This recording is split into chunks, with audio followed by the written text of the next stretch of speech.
Testing, 1, 2. Yeehaw. Yeah. Hello, everyone. My name is Scott. My name is Kara. And this is our morning commute. Okay? It's Saturday morning at 5 a.m. And we are in the car. And we are heading off towards work. Boo! Yeah, not a lot of fun. Need to get that brake fixed. Sometime soon. We decided we would go ahead and, I don't know, many of you probably have heard, hopefully a lot of you have heard Progressive Voices of Arizona, which we do every Friday night. But we thought about maybe talking a little bit about things that we see and think about on the way to work in the morning. Because we have a 45-minute drive every day to and from each way to work. So we have lots of time to sit and chit-chat and talk about things going on around us.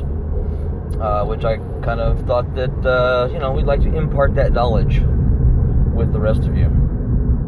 So, here we go. We're on our way to work. We're cruising down the street at a whopping 35 miles an hour. Whoop, whoop.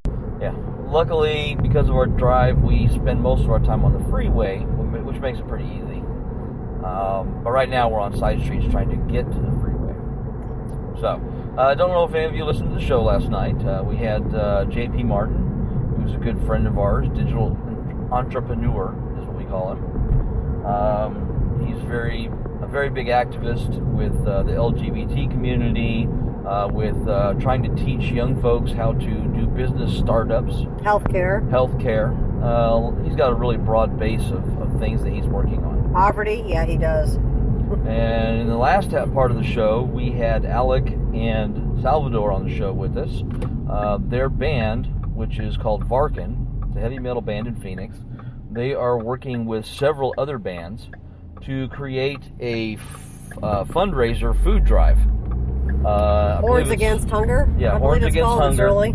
And it's for the United Food Bank. Yes, I believe so. Based in Mesa.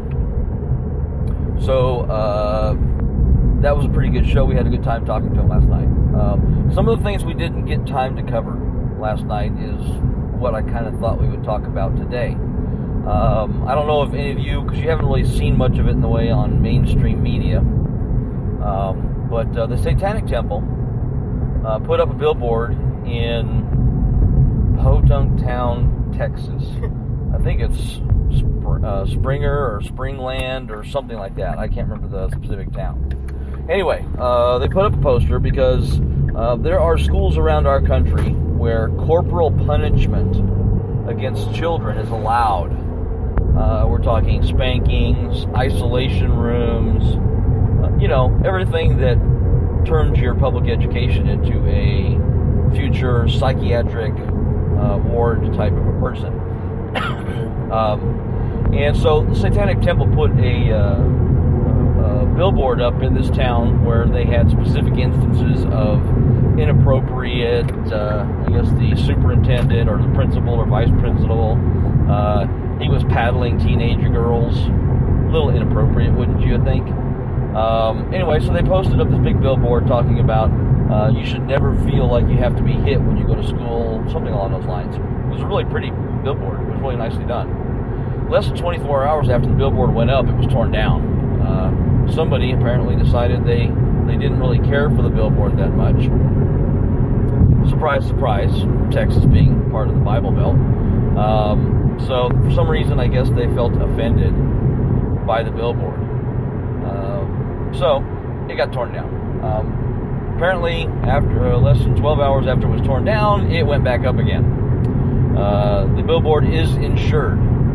So every time we tear it down, it'll get put back up. Funny how that works. Funny how somebody actually pays money to put something up and expects it to, stay there? Well, there's a couple of problems with this whole thing. First of all, vandalism.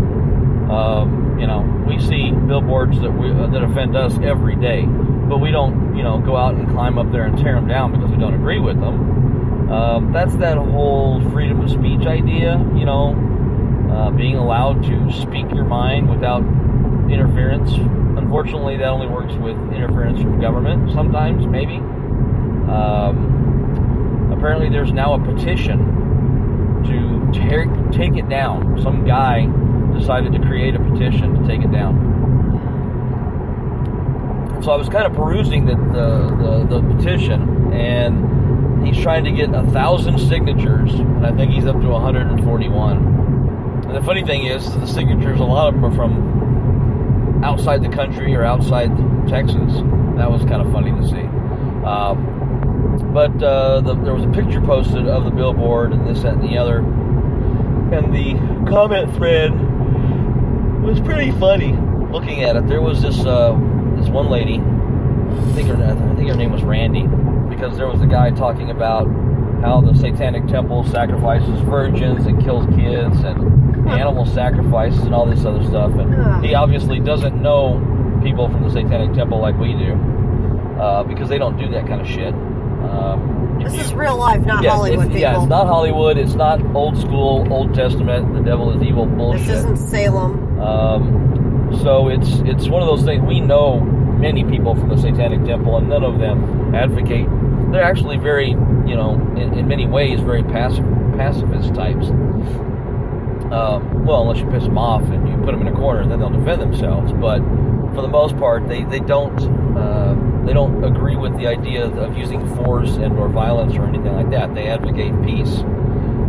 Anybody that's read their tenets would understand that. Unfortunately, most people see the word satanic and immediately, call them Satanists and that they worship the devil and blah, blah, blah.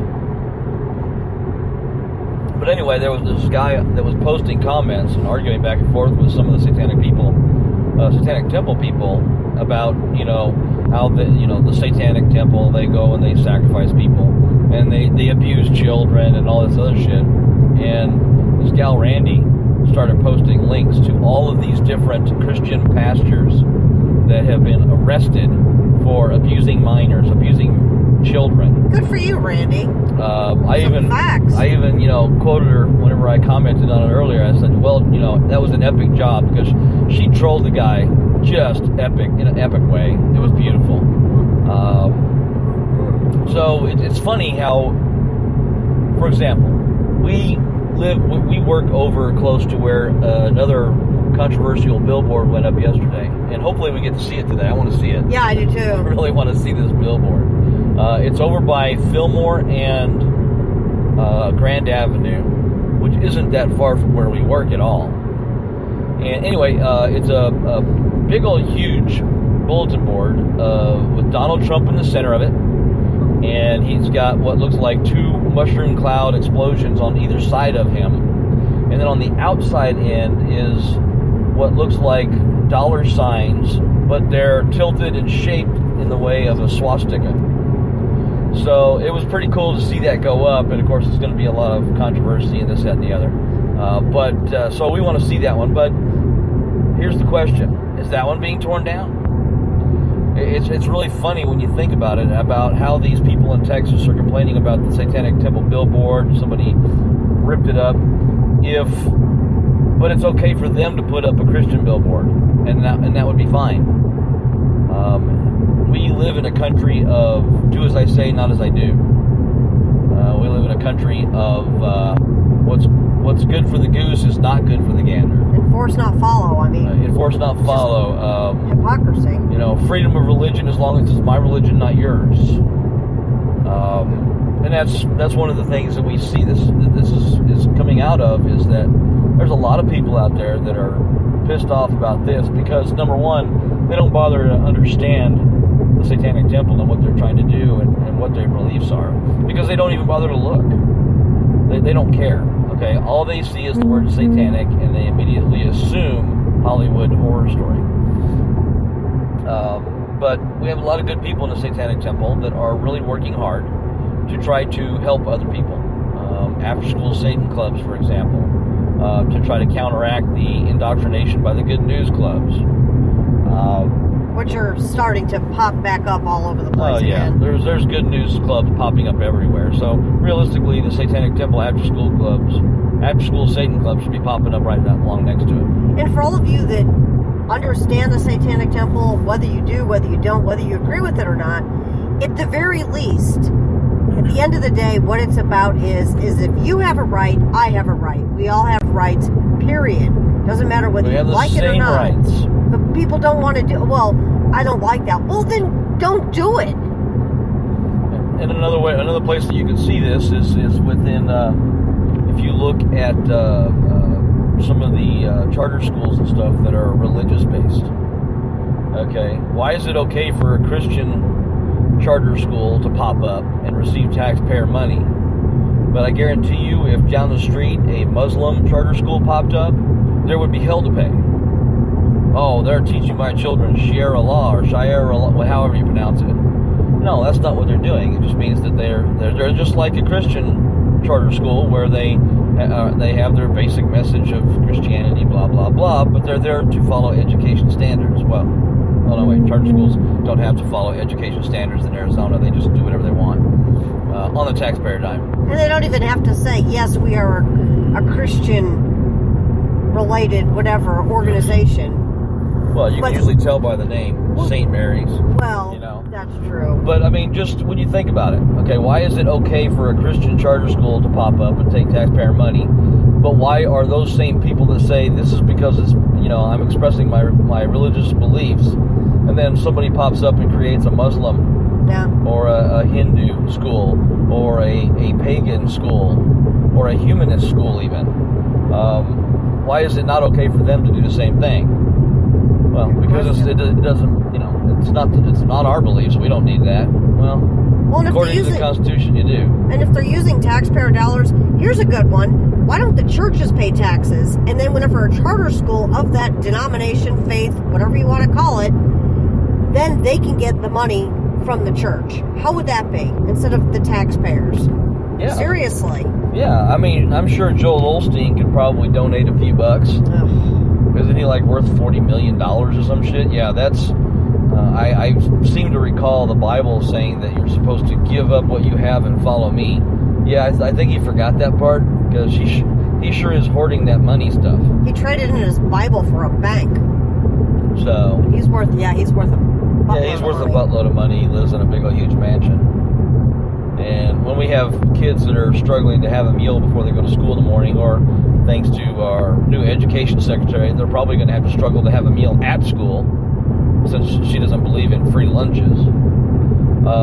What kind of fucked up world are we in nowadays where we can allow this stuff to happen and just not even bat an eye? It just amazes me that people actually support that shit. Well, and they've all got good fucking benefits. Why don't you give us their benefits? Oh, you're talking about healthcare, right? Yeah. Yeah, well, that's not I'm talking specifically about the school lunches and stuff like that. Taking away free lunches from kids. Yeah, that's how Christian of you. Pulling healthcare out from underneath the sick and the poor and the elderly. How Christian of you. Yeah, I'm being very sarcastic, because according to the Bible that they tout is the book of God, all of that is supposed to be stuff that they're supposed to be helping. You're supposed to help children. You're supposed to help the sick, the elderly, the poor. Heal the sick, help the poor, yeah. That's the whole message from Christ. But, I think some people may have missed that Sunday school sermon. Lots. But anyway, so moving along. We are now cruising on down the road at a good old 65 miles an hour on the freeway. Safety corridor. Whoop, whoop. We are in what's called the safety corridor. The safety corridor that we drive down every day extends from the 101-202 interchange in East Mesa and extends all the way to the 101-60 interchange in West Mesa / East Tempe. Okay?